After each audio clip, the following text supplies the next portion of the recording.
Copyright 2025, Daniel Matharu, all rights reserved. This audio file is the intellectual property of the author. Unauthorized use, reproduction, or distribution of this material is strictly prohibited. Permission must be obtained from the author for any intended use beyond private review. Jude bounced his football against the faded red patch on the wall of his bedroom. He caught it perfectly on his instep, just like his hero Amad Diallo, whilst ignoring the rhythmic thud echoing through the small space. A bedroom wasn't the best place to practice football skills, and his mum always complained about the constant banging, but Jude loved the repetitive nature of this skill. Posters of Man United players, Amad Diallo mid-celebration, Bruno Fernandes taking a free kick, Kobbie Mainoo making a tackle, covered most of his bedroom. His cluttered desk was piled with schoolbooks and Stray Tops Match Attax cards that he needed to swap with his mates. The faint smell of his mum cooking Jude's favourite meal of spaghetti bolognese wafted up the stairs. Jude had practised catching the ball with his instep 100 times, but today felt different. Today was Saturday, and Saturdays meant football in the park, with his mates. Usually that would make Jude's heart soar with excitement. Football was his absolute favourite thing in the entire world. But lately, even though he still loved football more than anything, something strange had been happening to his body when he thought about playing. It started with his stomach doing backflips, like he'd just gone down a really big slide. Then his hands would get all sweaty, making it hard to grip the ball. His heart would start racing super fast, like he'd just run around the pitch 10 times. Sometimes he even felt a bit shaky, even though he wasn't cold at all. His mum had a name for it, anxiety. Jude called it his worry monster. The confusing thing was that these feelings showed up even when he was thinking about things he loved doing. Like right now, his stomach was tied in tight knots, just thinking about playing football in the park, even though football was his favourite thing in the world. The worry monster didn't seem to care if something was fun or not. It could make anything feel scary. The worry monster often showed up on Sunday evenings before school on Monday, when he had to answer questions in class, or when he had to partner up with someone for group work, or even when he was just thinking about his upcoming school football tournament. It was like having an unwelcome shadow that followed him everywhere, whispering doubts and fears in a voice only he could hear, growing louder with every passing second. It said things like, "What if you mess up?" Or "What if they laugh at you?" Through his window, Jude could see the local park, where his friends were already gathering for their usual Saturday kickabout. He recognised them all: Malik from his class, Sarah who could nutmeg anyone, and Tommy from Jude's football team who always wore his Manchester United away kit. The park's towering oak trees swayed gently in the breeze, but to Jude the scene felt distant, as though separated by an invisible wall of nerves. Jude had played many times before, but recently the worry monster had been making it harder and harder to join in. "What if you miss an easy pass?" the worry monster whispered, making Jude's stomach twist even tighter. "What if you let in a goal and everyone blames you? What if they think you're not good enough? Don't play today, Jude. Then you can't mess anything up." Even though his stomach was in knots, he remembered the feeling of scoring his first goal last month. His friends had cheered so loudly, and for once he'd felt like a hero. "Football is the one place where I feel like I belong," he thought. When Jude was on the pitch, he didn't think about schoolwork, what others thought of him, or even the worry monster. All that mattered was the ball at his feet. Jude hugged his Gold World Cup 2022 football tight to his chest, trying to quiet the monster's voice, but it just seemed to be getting louder. His eyes drifted to his prized possession, his Match Attax mega binder. He'd been collecting Match Attax all season, and it always made him feel better to look through the Manchester United players in there. Maybe he should do that instead of going to the park. "Yes, that feels safer," Jude told himself. "I'll stay at home and flick through my Match Attax." As he flipped through the pages, he came to his favourite sticker, Amad Diallo celebrating a goal, with a huge smile on his face and his arms spread wide with pure joy. Jude wished he could feel that confident, that free from worry. "I bet Amad never feels anxious," Jude mumbled, tracing his finger over the card. That's when something magical happened. The card shimmered, its edges glowing with a golden light that spilled out across the pages of the Match Attax binder. Jude blinked, his heart pounding as the glow grew brighter, filling the room with a warm, comforting radiance. Suddenly, the light condensed into a figure sitting cross-legged on the carpet. It was someone Jude instantly recognised. Amad Diallo himself, in full Manchester United kit, was grinning up at him as if stepping out of a dream. Actually, that's not true at all, Jude, Ahmad said, his voice calm and filled with warmth. Everyone experiences anxiety sometimes, Jude, Ahmad said kindly. Even Premier League footballers, especially Premier League footballers. Want to talk about it? Jude's mouth fell open, but before he could say anything, his mum called up the stairs. Jude! I heard voices. Is everything okay, love? Mum? Jude called back immediately, remembering the very important rule she had taught him about never talking to anyone he doesn't know, even if they seem friendly, and even if they were a Premier League football star. Can you come here right away, please? Something really strange has happened, his voice squeaking with excitement. You'll never believe this. Amad Diallo is in my room. He came out of my sticker album. Footsteps hurried up the stairs, and Jude's mum appeared in the doorway. Her eyes widened when she saw Ahmad sitting there. Oh my, you're really... But how... You did exactly the right thing calling for your mum straight away, Jude, Ahmed said with an approving nod. It's super important to always tell a trusted grown-up when something unusual happens, even if it's someone you recognise from football or TV. We should never talk to anyone without checking with an adult first. Jude's mum sat down on his bed, smiling proudly at her son. That's right, love. You followed our safety rule perfectly. She turned to Ahmad. This is certainly unusual, but since I'm here and I can see it's really you, would you like to stay and talk with us? Ahmad stood up politely. Thank you, Mrs. Matharu. I know this seems strange, but I'm here because Jude needs someone who understands what he's going through with his worry monster. Sometimes the best help comes from unexpected places. His warm smile and gentle manner immediately put them both at ease. After they'd caught their breath and pinched themselves a few times, Jude's mum sat down on his bed. Well, this is certainly unusual, but if anyone can help Jude understand his anxiety better, it would be you, Ahmad. Ahmad shuffled his bum, getting comfortable. Before we talk about anxiety, Jude, can you share a memory with me? Tell me about a time when your heart was racing and your hands were shaking. Jude thought for a moment. Well, last week I had to read my story out loud in front of my whole class. My hands were shaking and my heart was beating really fast. And did you read your story in the end? Ahmad asked with an encouraging smile. Yeah, I did. Mrs. Thompson said it was brilliant and everyone clapped. Jude's face lit up at the memory, remembering how proud of himself he was. That's a perfect example of something really important I want to explain, Ahmad said. What you felt then, that was nervousness, not anxiety, and you know what? Nerves are actually pretty cool. They show up when we're about to do something that matters to us. Those butterflies in your tummy, the shaky hands, they're just your body's way of saying, hey, this is important to you. Jude looked puzzled. But isn't that the same as anxiety? It might feel similar in your body, but there's a big difference, Ahmad explained. Nerves are like that excited, jumpy feeling you get right before a football match kicks off. Your heart's beating fast because you can't wait to play. They actually help you do better. They don't stop you from doing things. Like when you read out your story, you were nervous, but you still read it out loud. Ahmad gestured toward the window, where they could still see Malik, Sarah and Tommy playing football. But anxiety? That's what was happening earlier when you decided you'd rather look at your match attacks than go play with your friends in the park. Even though you love football more than anything, anxiety was trying to stop you from doing it completely. Oh, Jude said quietly. He was beginning to understanding the difference. So nerves are okay? Nerves are more than okay, they're good. They mean you care about something. I still get nervous before every match, and that helps me stay focused and sharp. But anxiety? Ahmad's voice softened. That's when the worry monster tries to stop you from doing things you love altogether. That's when you might need a little help putting it back in its place. That makes so much sense, said Jude's mum. I remember you being nervous before your class trip last year, but you still got on the bus and had a great time. But lately, you've been missing football in the park completely. This is what makes anxiety so confusing, Ahmad said, sitting back down. It can take our favourite things and make them feel scary. You know, Jude, I felt exactly the same way you're feeling now before the biggest moment of my career so far. Jude leaned forward eagerly. Really? You get anxiety too? Yes, Jude, I do, Ahmad smiled. And that's why I'm here, to help you understand the difference, and to show you how to be the boss of the worry monster when it tries to stop you doing things you love. Want to learn how?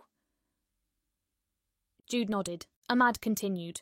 Remember the game against City away at the Etihad when we won 2-1 late in the game? The manager played me in a new position so I could help the team in a different way. His voice grew softer.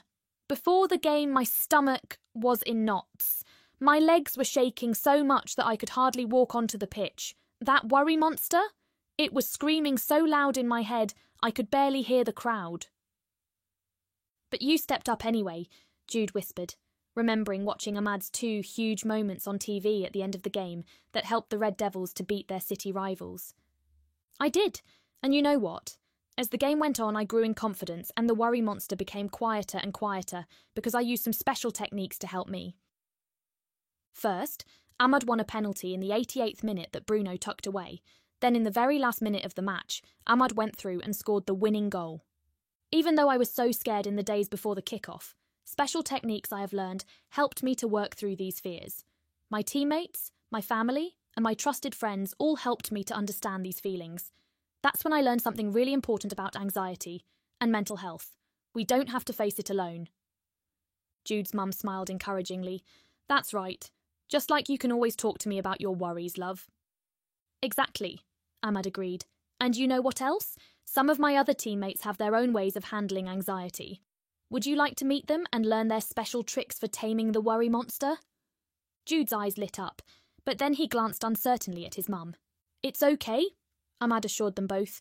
I think someone is waiting for us right now in your back garden. He's got something really cool to show you about breathing that helps him when he's feeling anxious before a big match. Jude's mum nodded. As long as you're just in the garden where I can see you, that sounds wonderful. Come on then, Ahmad said, holding out his hand to Jude. Ready to learn how to be the boss of that worry monster? Jude took a deep breath, feeling a tiny bit braver already. He picked up his backpack and placed his match attacks inside it. He went everywhere with his mega binder. Ready, he replied. Part 2, Bruno Fernandes. Come on, Ahmad said, leading Jude into the garden. There's someone I want you to meet who knows a lot about dealing with worry.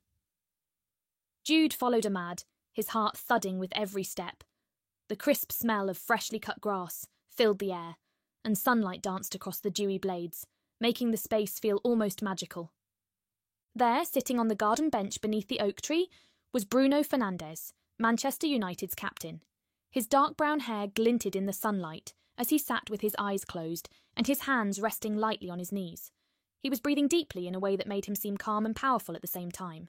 This energy flowed into the whole garden itself. Hi, Jude, Bruno said warmly, opening his eyes and smiling in a way that made Jude feel as if him and Bruno had been friends for ages. Ahmad told me you've been having some trouble with the worry monster too. Jude nodded shyly, his hands fidgeting at his sides. He couldn't believe he was standing in his own garden with Amad Diallo and Bruno Fernandes. You know what? Bruno leaned forward, and his smile turned slightly playful. I'm actually what you might call a professional worrier. My brain loves to create lots and lots of what-if questions all day long. Really? Jude's eyes widened. But you're the Man United captain. Being captain doesn't stop the worrying, Bruno chuckled. Sometimes I worry about silly things, like if I remembered to pack my lucky socks. Other times I worry about bigger things, like if I'll make the right decisions in a match. My mind can be like a hamster on a wheel, just running and running with worried thoughts. I do that too, Jude exclaimed. Like this morning I kept thinking, what if I mess up in football? What if I forget how to control the ball? What if my shoelaces come undone? What if it starts raining? What if I get hungry? What if a spaceship lands in the middle of the game? Bruno finished with a gentle smile. That's what worry does. It makes our brains think of every possible thing that could go wrong, even the really unlikely stuff, like a spaceship landing in the middle of the game. Ahmad nodded. And it's not just about football, is it, Bruno? Not at all.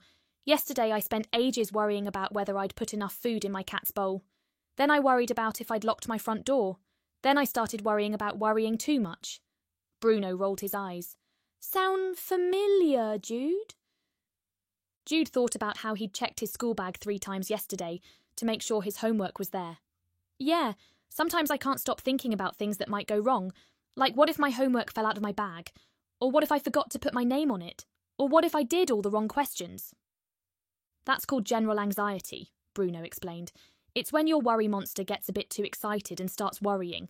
About everything, even normal everyday stuff. But I've learnt some really cool tricks to calm it down.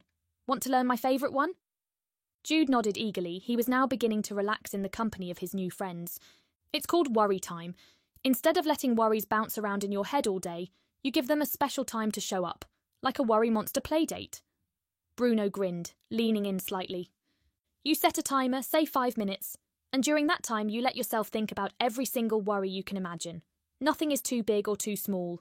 Imagine it to be a little box that you open up, just for the worry monster, Bruno said, creating a small square with his hands. When you've opened the box, you let all the worries tumble out, like pieces of paper with thoughts written on them. Then, when the worry monster's time is up, you gather the papers, fold them back up and place them back in the box until tomorrow. Jude tilted his head. Even silly ones, like, what if I forget my water bottle for a match? Especially the silly ones, Bruno said, laughing. When you give your worries permission to pop up during worry time, you take control. You're telling the worry monster, OK, you've got 5 minutes. Say what you need to say, but after that I'm the boss again. Jude looked thoughtful. But what if I still feel worried after worry time? That's a great question, Bruno replied. It's normal for some worries to try sneaking back out of the box later on. When that happens, you remind the worry monster that its play date is over. You can say, sorry worry monster, your time is up. See you tomorrow. And if you really need to, you can write the worry down on a real piece of paper so you can save it for the next worry time. That way, you're not ignoring your worries. You're just keeping them in their place. Jude frowned slightly. But what if it's something really important, like a big school project or a football tournament? Won't the worry just come back all day? Bruno nodded. Sometimes it might. That's why it's good to have other tools to help, like talking to someone you trust, breaking big worries into smaller steps, or using a trick like box breathing to calm your body. But you'd be surprised how much smaller worries feel when they know they've already had their turn to speak. Jude considered this for a moment, imagining himself setting a timer, opening the box and letting the worry monster say everything it wanted. It sounds kind of weird, but also kind of smart. Like, I get to decide when I listen, not the worry monster. Exactly, Bruno said, smiling warmly. It's about taking back control. Instead of letting worries interrupt your day whenever they feel like it, you get to say, not now, I'll deal with you later. And the best part, sometimes, by the time worry time comes around, you realise that some of those worries weren't as big as they seemed. Jude's eyes brightened. So it's like putting the worry monster in time out? Exactly, Bruno said. It's your mind and you're in charge. Now, once you've given your worries their proper time, you're ready to move on. And that's when a technique like box breathing can help you stay calm and focused. I use it all the time. Want to give it a go? Jude nodded enthusiastically. He couldn't wait to hear what Bruno had to say next. Bruno held up his finger. Imagine you're drawing a square in the air with me. We'll breathe along each side of the box. Ready? Jude nodded, watching carefully as Bruno began to trace an invisible square. Now, as we draw each side of the box, think of it as building something solid and strong. A calm, strong space for your mind. Up the first side, Bruno said, moving his finger upward. Breathe in slowly through your nose. 1, 2, 3, 4. Feel the air inside you, as if you're filling your body with cool, fresh air, like you're blowing up a balloon gently. Jude followed, his chest rising as he breathed in deeply. Across the top, Bruno continued, moving his finger to the right. Hold that breath for 4 counts. 1, 2, 3, 4. Feel the air still inside of you like it's giving your body and mind a little break, as if it's pausing to rest before the next move.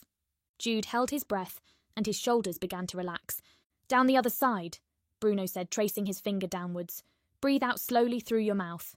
1, 2, 3, 4. Let the air leave your body gently, as if you're slowly letting the air out of a football. Jude let his breath out slowly, feeling a surprising sense of calm through his chest. And finally, across the bottom, Bruno said, moving his finger to complete the square. Hold for 4 with empty lungs. 1, 2, 3, 4. This pause gives your body and mind a moment to rest, ready for the next breath. Jude hesitated at first, unsure about the empty pause, but when he completed the square, a small smile crept onto his face. It's like... my mind got quieter.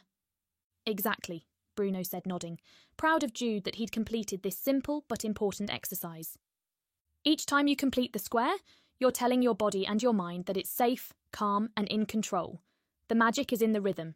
Steady, smooth, and at the same pace. No surprises, just a pattern your mind can hold on to. If counting to 4 feels too much, start at 2 and work up as you get better at this skill. Ahmad chimed in. This is something that all of us Man United players use, especially before big matches. Sometimes I imagine the lines are glowing, lighting up as I breathe along them. They practiced together, Bruno and Ahmad guiding Jude through several rounds. In, hold, out, hold. Each time they traced the invisible box in the air with their fingers. After a few rounds, Jude's shoulders dropped and he let out a small laugh. My head feels clearer, he said, surprised. It's like I built something invisible that makes me feel better. Like a little breathing fortress. That's the magic of box breathing, Bruno smiled. When your worry monster is being extra loud, you can draw your invisible box anywhere. In class, before a match, even in bed if worries are keeping you awake. The best part is, once you know the pattern, you can just picture the box in your head while you breathe. It's like having a secret superpower. Nobody can see you're doing it. And remember, Ahmad added, like anything, the more you practice, the easier it gets.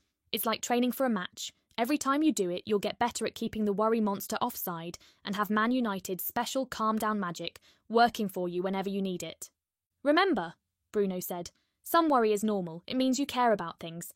But if worry is stopping you from doing stuff you love, like playing football in the park with your friends, that's when you need to use these tricks to show it who's boss.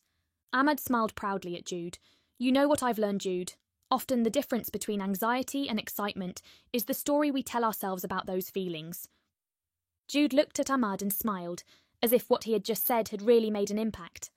Ready to meet someone else? Asked Ahmad, as a tall figure appeared through the garden gate. Jude took a deep belly breath and nodded, already feeling a bit braver.